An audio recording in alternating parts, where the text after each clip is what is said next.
গাজা পুনর্গঠনে এবারে আরব লীগের প্রস্তাবও নাকচ করল আমেরিকা ও ইসরায়েল। ফিলিস্তিনিদের মুক্তির স্বপ্ন কি শেষ? ট্রাম্পের সাথে ঝগড়ার ঘটনা দুঃখজনক বললেন জেলেনস্কি। আমেরিকার সাহায্যের জন্যই কি সুর নরম করলেন ইউক্রেন প্রেসিডেন্ট? পাকিস্তানের সেনাদের উপর জঙ্গি হামলায় বহু হতাহত, আবারও কেন সক্রিয় হচ্ছে আফগানপন্থী জঙ্গি গোষ্ঠী টিটিপি? আসসালামু আলাইকুম, দেখছিলেন বাংলাভিশন ওয়ার্ল্ড নিউজ হেডলাইন।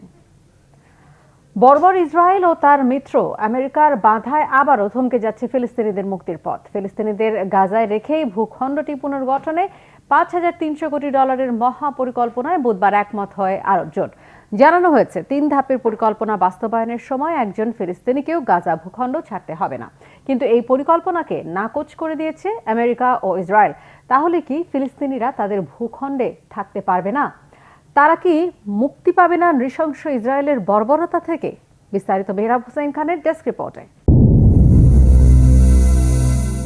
বিশ্ববিবেকের চোখের সামনে নির্মমতার চূড়ান্ত নজির স্থাপন করে সাজানো গোছানো ভূখণ্ড গাজাকে গুড়িয়ে প্রায় মাটিতে মিশিয়ে দিয়েছে মানবতার ফেরিওয়ালা যুক্তরাষ্ট্রের ঘনিষ্ঠ মিত্র দখলদার ইসরায়েল।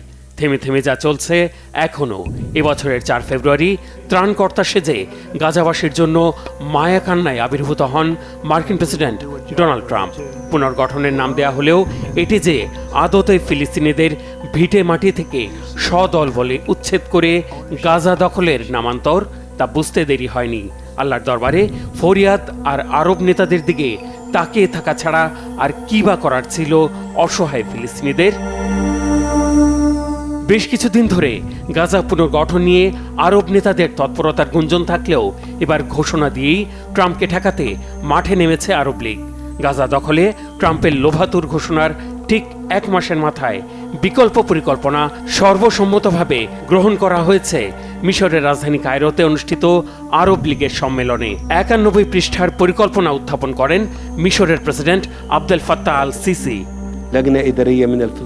এ যেন বৃক্ষ পল্লবে সুশোভিত নতুন এক গাজা, ছিমছাম দালান আর পরিকল্পিত রাস্তাঘাটে চরম আকাঙ্ক্ষিত নগরী। পুনর্গঠনের পর গাজা দেখতে কেমন হবে তার একটা ধারণা দেওয়ার চেষ্টা করা হয়েছে মিশরে উত্থাপিত প্রস্তাবে। সংবাদ সম্মেলনে মিশরের পররাষ্ট্রমন্ত্রী বদর আবদেলাত্তি জানান, মহা পরিকল্পনার বাস্তবায়ন হবে 3টি ধাপে। প্রথম ধাপে 6 মাস মেয়াদী কমিটি গঠনের পর তদারকির দায়িত্বে থাকবে ফিলিস্তিনি কর্তৃপক্ষ। এই পরিকল্পনা বাস্তবায়নে ফিলিস্তিনি কর্তৃপক্ষের তদারকিকে মেনে নিয়ে গাজার নিয়ন্ত্রণ ছেড়ে দেওয়ার পরোক্ষ ইঙ্গিতও দিয়েছে হামাস। প্রাথমিক ধাপের পর বাকি 2 ধাপের কাজ শেষ হতে সময় লাগবে কয়েক বছর। শুরুতে 15 লাখ ফিলিস্তিনির আবাসনের ব্যবস্থা হবে। পুনর্গঠনের কাজ চলাকালে গাজা ভূখণ্ড ছাড়তে হবে না ফিলিস্তিনিদের, যেখানে পুনর্গঠনের অজুহাতে ফিলিস্তিনিদের প্রতিবেশী রাষ্ট্রে পাঠিয়ে ফেরার রাস্তা বন্ধের কূটকৌশলে এগুচ্ছিলেন ট্রাম্প। আরব লীগের এই মহাপরিকল্পনাকে স্বাগত জানিয়েছেন বৈঠকে উপস্থিত জাতিসংঘ মহাসচিব। গাজা পুনর্গঠনে আরব লীগের এই উদ্যোগ, যা এই সম্মেলনে খুব স্পষ্টভাবে তুলে ধরা হয়েছে, তাকে আমি দৃঢ়ভাবে সমর্থন করে স্বাগত জানাচ্ছি। এই প্রচেষ্টায় সার্বিক সহায়তা দিতে জাতিসংঘ প্রস্তুত আছে। যুদ্ধবিরতি বাস্তবায়নে ও অবিলম্বে মধ্যস্থতা আলোচনায় জোর দিয়ে সকল জিম্মির মুক্তিও চেয়েছেন জাতিসংঘ মহাসচিব। সৌদি আরবের রিয়াদে অনুষ্ঠিত মন্ত্রিপরিষদের বৈঠক থেকে আরব লীগের প্রস্তাবে জোরালো সমর্থনের বার্তা দিয়েছেন সৌদি যুবরাজ মোহাম্মদ বিন সালমান। আশ্বস্ত করেছেন পূর্ব জেরুজালেমকে রাজধানী ধরে ফিলিস্তিন রাষ্ট্র প্রতিষ্ঠার দাবি অর্জন না হওয়া পর্যন্ত ফিলিস্তিনিদের হাত ছাড়বে না সৌদি আরব। আরব লীগের পরিকল্পনাকে স্বাগত জানিয়েছে ফিলিস্তিনিদের তাড়ানোর অদ্ভুত প্রস্তাব উত্থাপনকারী মার্কিন প্রেসিডেন্টের দপ্তর হোয়াইট হাউসও। তবে গাজার নেতৃত্বে হামাসকে কোনোভাবেই মানা হবে না বলে সাফ জানিয়ে দেওয়া হয়েছে। আরব লীগের পরিকল্পনাকে বাস্তবতা বিবর্জিত আর অচল বলে প্রত্যাখ্যান করেছে ইসরায়েল। ট্রাম্পের বিধ্বংসী পরিকল্পনাকে শক্ত টক্কর দিতে আরব লীগ নতুন পরিকল্পনা নিয়ে হাজির হলেও বাস্তবায়ন করতে দেবে কি দখলদার ইসরায়েল, যুক্তরাষ্ট্র আর তাদের দোসররা? চোখের সামনেই সহায় সম্বল, ভূখণ্ড আর প্রিয়জন হারানোর নিদারুণ কষ্ট বুকে চাপা দিয়ে পুনর্গঠিত শহরে ঘুরে বেড়ানোর, বেঁচে থাকার সৌভাগ্য হবে তো গাজাবাসীর? Mehrab Hussain Khan, Bangla vision, news desk. এদিকে 24 বছর পর এই প্রথম পুরো পরিবারের সঙ্গে ইফতারের সুযোগ পেয়েছেন ফিলিস্তিনের হামেদ আল জারো। ইসরায়েলের কারাগার থেকে মুক্তি পেয়ে তিনি ছুটে গেছেন পরিবারের কাছে। এখন আর কোনো কারারক্ষীর হাক ডাক নেই, নেই লোহার শিকলের বাঁধন। মাহে রমজানে তিনি বসে আছেন প্রিয়জনদের নিয়ে। 2 যুগের বন্দি দশায় ভরসা হারাননি আল জারো। স্বপ্ন দেখেছেন মুক্তির। গাজার ধ্বংসস্তূপের মাঝেও তার এই স্বাধীনতা যেন ফিলিস্তিনিদের এক টুকরো বিজয়ের গল্প। হাফিজুল ইসলামের ডেস্ক রিপোর্টে বিস্তারিত। দীর্ঘ 24 বছর পর কারাগারের অন্ধকার জীবন পেছনে ফেলে মুক্ত বাতাসে শ্বাস নিলেন ফিলিস্তিনি নাগরিক হামেদ আল জারো। গাজায় যুদ্ধবিরতি চুক্তির প্রথম ধাপে বন্দি বিনিময়ের সুবাদে তিনি পেয়েছেন মুক্তির দেখা। বন্দি দশা শেষে 2 যুগ পর পবিত্র মাহে রমজানে প্রথমবারের মতো ইফতার করলেন পরিবারের সাথে। সন্তানদের স্নেহ, প্রিয়জনের সান্নিধ্য আর কাঙ্ক্ষিত স্বাধীনতা সবই পেলেন রোজার মাসে। একত্রে বসে ইফতারের এমন আনন্দ ঘন চিত্র নাড়া দেবে যে কোনো ধর্মপ্রাণ মুসলমানের হৃদয়। ছেলে মেয়েদের সাথে দেখা করার জন্য অধীর অপেক্ষায় ছিলাম আমি। অপেক্ষায় ছিলাম কবে খেতে পারবো প্রিয় ফিলিস্তিনি খাবার মাকলুবা। স্ত্রী, সন্তান, নাতি নাতনিদের নিয়ে কবে বসতে পারবো এক দস্তরখানে, পরিবারের সবার সাথে বসে একই প্লেটে খাবো। গত 24 বছর ধরে যারা আমাদের থেকে দূরে ছিল তাদের সাথে দেখা করব। বাবার আদর থেকে বঞ্চিত সন্তানদের সাথে দেখা করব। কারাগার থেকে মুক্তি পাওয়ার পর এসবই ছিল আমার চাওয়া। 2 যুগের বেশি সময় সন্তানেরা আমাকে কাছে পায়নি। ফিলিস্তিনের সশস্ত্র গোষ্ঠীর কাছে বন্দী ইসরায়েলি জিম্মিদের ফিরিয়ে দেওয়ার মধ্য দিয়ে মুক্তি পায় শত শত ফিলিস্তিনি। তাদেরই একজন 65 বছর বয়সী আল জারো। তিনি ছিলেন ফিলিস্তিনের স্বাধীনতা আন্দোলনের সাথে যুক্ত এমন একটি দলের নেতা। 2002 সালে তিনি ধরা পড়েন ইসরায়েলের প্রতিরক্ষা বাহিনীর হাতে। তাকে দেয়া হয় 35 বছরের কারাদণ্ড। 2 যুগ বন্দী থাকার পরেও আশা ছাড়েননি আল জারো। আমরা জনগণের ব্যাপারে হাল ছাড়িনি। আমি মুক্তির আশা ছাড়িনি। স্বাধীনতা আমাদের অধিকার। আমাদের বিশ্বাস ছিল একদিন আমরা মুক্তি পাব এবং নিজেদের পরিবারকে দেখতে পাব। আল্লাহর কাছে শুকরিয়া, আমরা এখন মুক্ত। বন্দি থাকার সময় সহযোদ্ধাদের নিয়ে ফিলিস্তিনের বিখ্যাত খাবার মাকলুবা খেতেন মুক্তিপ্রাপ্ত আল জারো। সে কথা ভুলেননি তিনি। জেল থেকে বেরিয়ে রোজার ইফতারে খেয়েছেন প্রিয় খাবার।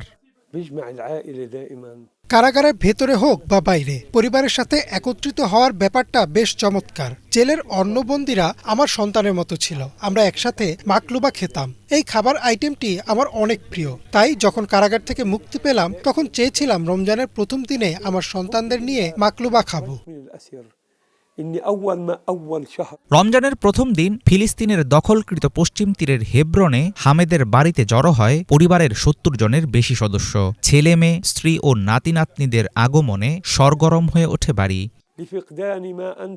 আমি আনন্দ প্রকাশ করে শেষ করতে পারবো না। আল্লাহর কাছে হাজারো শুকরিয়া। আশা করি সমস্ত মুসলমান আমার মতো খুশিতে থাকুক। ছেলে মেয়ে, নাতি নাতনি ও পরিবারের সাথে বসে আমি এখন যেমন আছি। কারাগারে 2 যুগের বন্দি জীবন সবসময়ই তাড়া করে ফিরবে 65 বছর বয়সী এই ফিলিস্তিনিকে। তবুও তিনি চেষ্টা করছেন নতুন জীবনের সাথে মানিয়ে নিতে।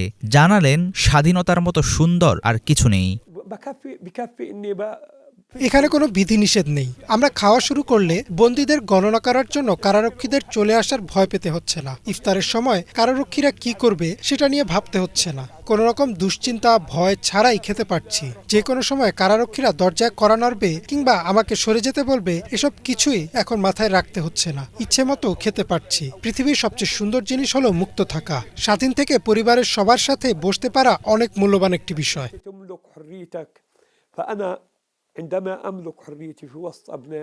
গাজায় ইসরায়েলের চালানো 15 মাসের হামলায় প্রাণ হারিয়েছেন 47,000-এর বেশি মানুষ। আহত হয়েছেন লক্ষাধিক। ধ্বংসস্তূপে পরিণত হয়েছে গোটা উপত্যকা। ইসরায়েলের সাথে বন্দি বিনিময় চুক্তির মধ্য দিয়ে এবারের রমজানে আল জারোর মতো অনেক ফিলিস্তিনি পেয়েছেন মুক্তির স্বাদ। হাফিজুল ইসলাম, বাংলা ভিশন। মার্কিন প্রেসিডেন্ট ডোনাল্ড ট্রাম্প ও ভাইস প্রেসিডেন্ট জে.ডি. ভ্যান্সের সঙ্গে বাগবিতণ্ডায় জড়ানোর 1 সপ্তাহ পার না হতেই সেই ঘটনাকে দুঃখজনক বললেন ইউক্রেনের প্রেসিডেন্ট ভলোদিমির জেলেনস্কি। সে ঘটনার পর জেলেনস্কিকে ট্রাম্পের কাছে ক্ষমা চাওয়ার আহ্বান করা হলেও তিনি তা কানে নেননি। তবে এখন কেন? বুধবার ইউক্রেনে সব মার্কিন সামরিক সহায়তা বন্ধ ঘোষণার কারণেই কি দুঃখ প্রকাশ করলেন জেলেনস্কি? বিস্তারিত মীর ফজলে রাব্বির ডেস্ক রিপোর্টে।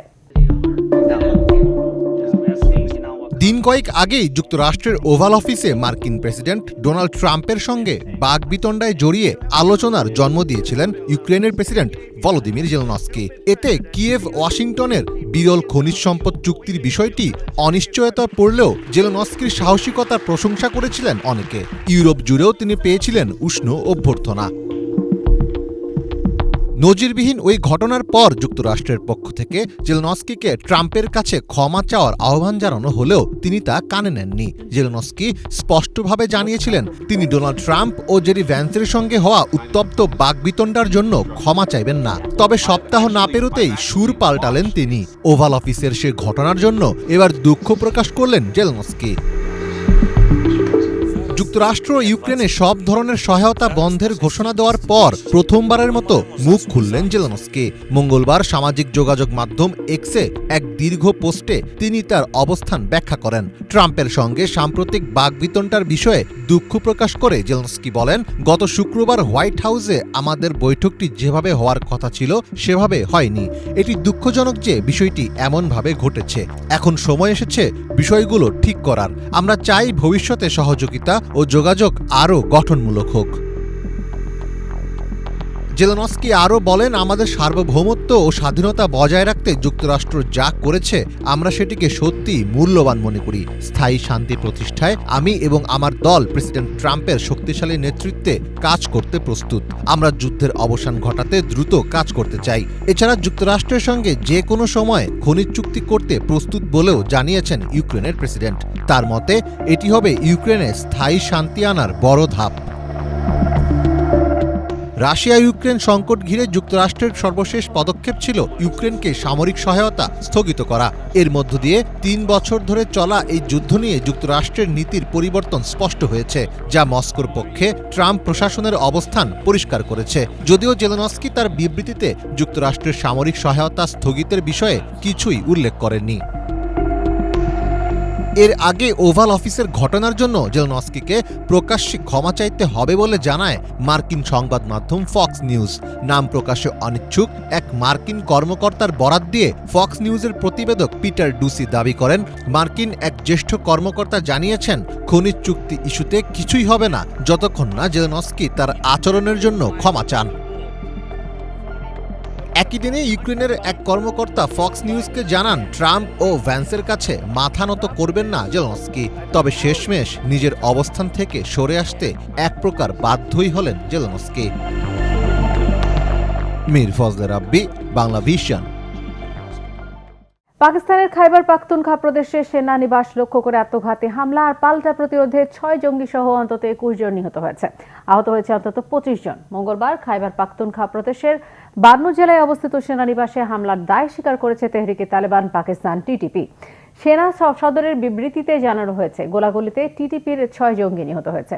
তাৎক্ষণিক প্রতিরোধে সেনানিবাসের ভেতরে বড় ধরনের হামলার অপচেষ্টা প্রতিরোধ করা গেছে বলেও দাবি করা হয়েছে ওই বিবৃতিতে। বিস্ফোরকবাহী দুটি গাড়ি নিয়ে আত্মঘাতী হামলায় একটি মসজিদ ভবনের ছাদ ধসে পড়ে। নিহত ১৫ বেসামরিক মানুষের মধ্যে নারী ও শিশু রয়েছে। এই ঘটনার আগের দিন একই প্রদেশে মাদ্রাসায় আত্মঘাতী হামলায় অন্তত ৬ জন নিহত হয়েছে। স্থানীয় প্রশাসনের দাবি, ২০২১ সালে আফগানিস্তানের তালেবান ক্ষমতায় আসার পর পাকিস্তানের এ ধরনের জঙ্গি হামলার প্রবণতা বেড়েছে। গত বছর এ ধরনের হামলায় নিহত হয়েছে কমপক্ষে ১৬০০ জন। বিশ্বের নানা দেশে পবিত্র রমজান মাসকে ঘিরে গড়ে ওঠে ভিন্ন ভিন্ন আয়োজন। কোথাও সাহরির আগে কামানের শব্দে ঘুম ভাঙে, কোথাও ইফতারের থাকে শতবর্ষ পুরনো ঐতিহ্যবাহী খাবার, আবার কোথাও রাতভর মসজিদ থেকে ভেসে আসে কোরআনের সুমধুর সুর। সংযুক্ত আরব আমিরাতে রমজান এক বিশেষ মাহাত্ম্য নিয়ে আসে। ঝলমলে আলোয় ভরে ওঠে দুবাই ও আবিধাবির রাস্তাঘাট। আরবীয় আতিথেয়তায় সংস্কৃতিকে সম্মান জানিয়ে বিনামূল্যে বিতরণ ইফতার, দেশে দেশে রমজান ধারাবাহিক আয়োজনে আজকের পর্বে থাকছে আরব আমিরাত। বিস্তারিত জানাচ্ছেন হাফিজুল ইসলাম। মধ্যপ্রাচ্যের মুসলিম দেশ সংযুক্ত আরব আমিরাত। মহান আল্লাহ মরুময় এই দেশে দান করেছেন অফুরান সম্পদ আর সীমাহীন প্রাচুর্য। মুসলমানদের জন্য মাহে রমজান এক নিয়ামত। মহিমান্বিত এই মাসে সিয়াম পালন ও রোজার রীতি রেওয়াজে আরবরা অতুলনীয়। আয়তনে বাংলাদেশের চেয়ে ছোট এই দেশটিতে স্থানীয় বাসিন্দাদের চেয়ে অভিবাসী নাগরিকের সংখ্যাই বেশি। সংস্কৃতির বৈচিত্র্য থাকলেও পবিত্র রমজান মাস জুড়ে ইফতার সহ নানা আয়োজনে এখানে ফুটে ওঠে চিরচেনা আরব ঐতিহ্য। আরব আমিরাতের রোজা পালনের নিয়মকানুন ও রুচির সাথে সৌদি আরবের বেশ মিল রয়েছে। কোরআনে বর্ণিত বরকতময় খেজুর দিয়ে শুরু হয় সংযুক্ত আরব আমিরাতের বিভিন্ন অঞ্চলের ইফতার। ইফতার আয়োজনে অনেকের পছন্দের তালিকায় থাকে গমের গুঁড়ো ও গরুর মাংসে তৈরি কিব্বেহ নামক জনপ্রিয় খাবার। সাথে থাকে মাংস এবং সবজি দিয়ে তৈরি রোল, মালকুফ, ভেড়ার মাংস দিয়ে তৈরি ঔজি, মাছ দিয়ে বানানো খাবার, কাউসা মাহাসি সহ নানা রকম মুখরোচক আইটেম। আরবের বিভিন্ন অঞ্চলের মতো এখানেও ইফতারের পর খাওয়া হয় আমিরাতের ঐতিহ্যবাহী খাবার হারিস। বিভিন্ন শস্যদানা হালকা আঁচে গরু কিংবা মুরগির মাংস দিয়ে রান্না করা হয় এই খাবার। সময়ের সঙ্গে সঙ্গে ইফতারের মেনুতে কালক্রমে স্থানীয় ঐতিহ্যবাহী খাবারের পাশাপাশি এখানকার ডাইনিংয়ে প্রবেশ করেছে লেবানিজ, ফরাসি ও ইউরোপিয়ান খাবার। মন্ত্রী আমলা থেকে শুরু করে আমজনতা, ইফতারের দস্তরখানে সবাই যেন এক। ইবাদত, দান সৎকা ও ভাবগাম্ভীর্যের মধ্য দিয়ে সিয়াম পালন করেন আমিরাতের বাসিন্দারা। মাহে রমজানের সম্মানে নিত্য প্রয়োজনীয় জিনিসপত্রে চলে মূল্য ছাড়ের প্রতিযোগিতা। আরব উপদ্বীপের দক্ষিণ পূর্ব কোণে অবস্থিত 7টি স্বাধীন রাষ্ট্রের একটি ফেডারেশন সংযুক্ত আরব আমিরাত। সিয়াম সাধনার এই মাসে গড়ে 14 ঘন্টার বেশি রোজা রাখেন এখানকার মুসলমানরা। তাদের সব আয়োজনের লক্ষ্য হয়ে ওঠে আত্মশুদ্ধি ও আল্লাহর নৈকট্য লাভের চেষ্টা। হাফিজুল ইসলাম, বাংলা ভিশন। বিশ্বের সুন্দর মসজিদগুলোর মধ্যে অন্যতম একটি হচ্ছে ইসলামাবাদের ফয়সাল মসজিদ। ইসলামী ঐতিহ্য ও আধুনিকতার মেলবন্ধনে নির্মিত মসজিদটি শুধুমাত্র একটি ধর্মীয় স্থাপনা নয়, বরং পাকিস্তান ও সৌদি আরবের মধ্যকার কূটনৈতিক সম্পর্কের নিদর্শনও বটে। পবিত্র রমজানের বিশেষ আয়োজন দেশে দেশে মসজিদের আজকের পর্বে থাকছে ইসলামাবাদের ফয়সাল মসজিদ। পেছনে পাহাড়ে ঘেরা দিগন্ত আর সামনে দাঁড়িয়ে আছে পৃথিবীর অন্যতম সুন্দর একটি মসজিদ। পাকিস্তানের ইসলামাবাদে ফয়সাল মসজিদ বিশ্বজুড়ে স্থাপত্য শিল্পের এক অনন্য নিদর্শন। মসজিদটির নামকরণ করা হয় প্রয়াত সৌদি বাদশাহ ফয়সালের নাম অনুসারে। শুধুমাত্র ইবাদতের স্থান না, মসজিদটি হয়ে উঠেছে পাকিস্তানের সংস্কৃতির এক অবিচ্ছেদ্য অংশ।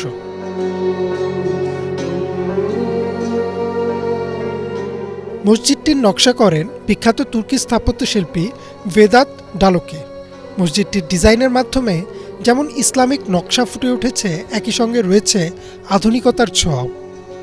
মসজিদের 4টি টাওয়ার, মিনার ও বিশাল নামাজের স্থানে একই সাথে সাধারণ ও অসাধারণের মেলবন্ধন ফুটে ওঠে।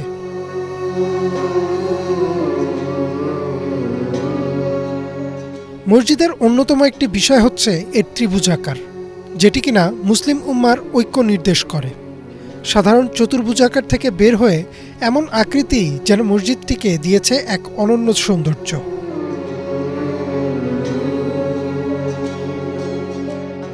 মসজিদ প্রাঙ্গণে ঢোকার সাথে সাথেই চোখে পড়বে সবুজে ঘেরা বাগান, যা নামাজ পড়তে আসা মুসল্লিদের মনে এক অন্যরকম শান্তির অনুভূতি জাগায়।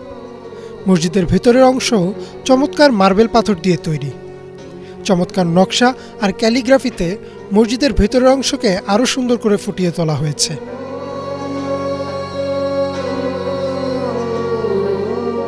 এই মসজিদটিতে একসঙ্গে 1 লক্ষ মানুষের ধারণ ক্ষমতা রয়েছে, আর এই ধারণ ক্ষমতা মসজিদটিকে বিশ্বের অন্যতম মসজিদের কাতারে রেখেছে। শুধুমাত্র নামাজ আদায় না, পাকিস্তানের ইসলামিক কেন্দ্র ও মুসলিমদের মিলনস্থল হিসেবেও ব্যবহৃত হয় মসজিদটি।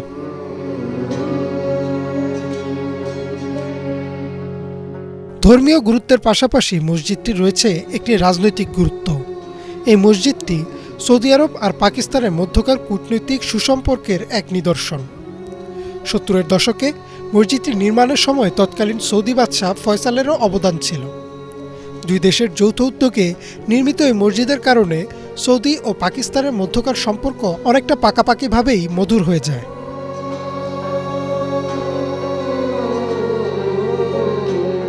মসজিদটির আরেকটি উল্লেখযোগ্য বিষয় হচ্ছে এটি শুধু মুসলিমদের জন্য না, সকল ধর্মের লোকেদের জন্যই উন্মুক্ত। যে কোনো ধর্মাবলম্বী মানুষই এখানে আসতে পারে, আলোচনা করতে পারে, বিতর্ক করতে পারে, জ্ঞান অর্জন করতে পারে। মসজিদের দরজা সবসময় সবার জন্যই খোলা থাকে। ইমরান মাহমুদ, বাংলা ভিশন। গৃহযুদ্ধ ও পশ্চিমাদের নিষেধাজ্ঞায় কোণঠাসা হয়ে পড়েছে মিয়ানমারের জান্তা সরকার। এই অবস্থায় রাশিয়ার প্রেসিডেন্ট ভ্লাদিমির পুতিনের সাহায্য পেতে মস্কো সফরে গেছেন জান্তা সরকারের প্রধান মিন অং হ্লাইং।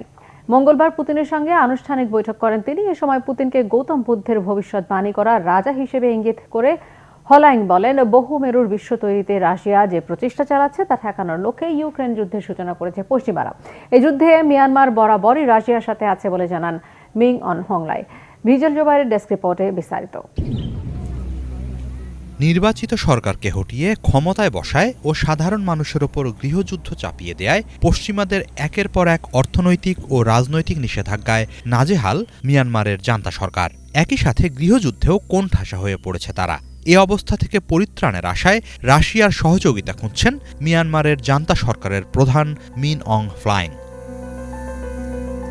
এ লক্ষ্যে রাশিয়া সফর করছেন তিনি। মঙ্গলবার সেখানে পৌঁছে দেশটির প্রেসিডেন্ট ভ্লাদিমির পুতিনের সাথে বৈঠক করেন। 2021 সালের ফেব্রুয়ারিতে ক্ষমতা দখলে নেয়ার পর এটি তার চতুর্থ রাশিয়া সফর। বৈঠকে দুই দেশের মধ্যে বাণিজ্যিক ও সামরিক সম্পর্ক দিন দিন বাড়ছে উল্লেখ করে পুতিন আগামীতে এটি আরও বৃদ্ধির আশাবাদ জানান। কিছুদিন আগেই নেপিডোকে 6টি যুদ্ধ বিমান দেয় মস্কো। বিপরীতে মস্কোকে 6টি হাতি উপহার দেয় নেপিডো। নেপিডোর ওই হাতি কূটনীতির প্রশংসা করেন পুতিন। এছাড়া দুই দেশের মধ্যে বাণিজ্যিক লেনদেনও ব্যাপক মাত্রায় বাড়ছে। এটিকে খুবই আশাব্যঞ্জক হিসেবে দেখছেন রুশ প্রেসিডেন্ট। আমাদের দুদেশের মধ্যে সম্পর্ক ক্রমশ আরও গভীর হচ্ছে। গত বছর বাণিজ্যিক লেনদেন 40% পর্যন্ত বেড়েছে। এটা ইতিবাচক ও সম্ভাবনাময়। এছাড়া আমরা আন্তর্জাতিক পরিসরেও পারস্পরিক সহযোগিতার মধ্যে আছি। অন্যদিকে বৈঠকে রাশিয়া ও পুতিনের প্রশংসায় পঞ্চমুখ হয়ে উঠতে দেখা যায় মিন অং হ্লাইংকে। রাশিয়া সবসময় নিজের বাড়ির মতো উল্লেখ করে বলেন, দুই দেশের মধ্যে দূরত্ব অনেক হলেও তারা একে অন্যের হৃদয়ের কাছাকাছি। এরপর পুতিনকে 1838 সালে প্রকাশিত ঐতিহাসিক একটি বই উপহার দেন হ্লাইং। সেই বইয়ের একটি গল্পের বরাত দিয়ে পুতিনকে গৌতম বুদ্ধের ভবিষ্যৎবাণী করা রাজা হিসেবে ইঙ্গিত করেন তিনি। এখানে রুশ ভাষায় লেখা একটি অংশ আছে। সেখানে বলা, একবার এক বিদেশি রাজা বুদ্ধের সাথে সাক্ষাৎ করতে যান। সে সময় হেসে ওঠেন বুদ্ধ। এক শিষ্য হাসার কারণ জানতে চাইলে বুদ্ধ বলেন, 2000 বছর পর রাশিয়ার রাজা হবেন ওই ব্যক্তি। তিনি হবেন এক শক্তিশালী নেতা ও অস্ত্রে পারদর্শী। তার সাথে আমাদের স্থানীয় এক রাজার বন্ধুত্ব হবে। এর জের ধরে হ্লাইং বলেন, রাশিয়া ও পুতিনের প্রচেষ্টায় একটি বহুমেরুর বিশ্বের উত্থান দেখা যাচ্ছে। পশ্চিমা দেশগুলো এটি প্রতিহত করার চেষ্টা করছে। তারই অংশ হিসেবে ইউক্রেন যুদ্ধের সূত্রপাত বলে দাবি করেন জান্তা সরকারের প্রধান। মিয়ানমার ইউক্রেনে রাশিয়ার সামরিক অভিযান সমর্থন করে উল্লেখ করে হ্লাইং আরও বলেন, তিনি আত্মবিশ্বাসী শিগগিরই রাশিয়া এই যুদ্ধে জয়লাভ করবে। জনগণ ও দেশের জন্য যে যুদ্ধ পরিচালিত হয় তার বিজয় সুনিশ্চিত। হিজল জোবায়ের, বাংলা ভিশন। চীন ও যুক্তরাষ্ট্রের মধ্যে বাণিজ্যিক উত্তেজনা আবারও বৃদ্ধি পাচ্ছে। সম্প্রতি মার্কিন প্রেসিডেন্ট ডোনাল্ড ট্রাম্প চীনা পণ্যের 20% শুল্ক আরোপ করেছেন। এর পাল্টা প্রতিক্রিয়া হিসেবে চীন $2100 কোটি মার্কিন পণ্যের উপর 10 থেকে 15% নতুন শুল্ক আরোপ করেছে। এদিকে চীন মার্কিন বাণিজ্য যুদ্ধের এই নতুন পর্যায়ে উভয় দেশের অর্থনীতিকে নেতিবাচক প্রভাব ফেলবে বলে মনে করছেন বিশ্লেষকরা। বিস্তারিত ডেস্ক রিপোর্টে।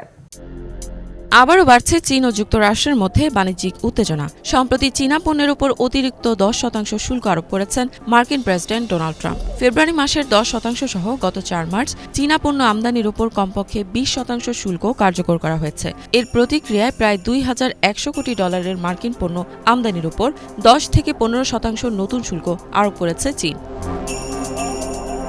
যুক্তরাষ্ট্রের অভিযোগ, চীন মাদক পাচার ঠেকাতে যথাযথ পদক্ষেপ নিচ্ছে না। এরপরই মার্কিন কৃষি ও খাদ্যপণ্যের উপর নতুন শুল্ক আরোপ করে চীন। এই পদক্ষেপের ফলে 25টি মার্কিন সংস্থা রফতানি ও বিনিয়োগ বিধিনিষেধের আওতায় রয়েছে। এক প্রতিবেদনে সংবাদ মাধ্যম CNN এই তথ্য জানিয়েছে।